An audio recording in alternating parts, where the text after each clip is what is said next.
Magandang araw. Para makaboto sa ating voting system, sundin lamang ang mga sumusunod na hakbang. Una, i-visit ang website na acmec.votingsystem.com gamit ang inyong browser.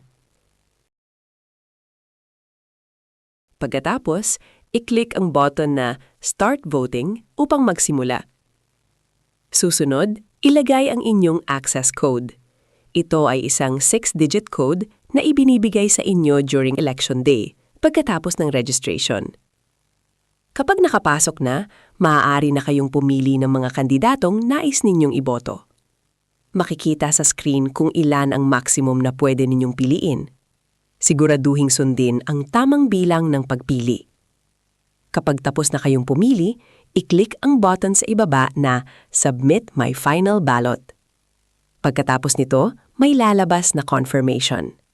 Kung sigurado na kayo sa inyong mga napili, i-click ang Confirm and Submit.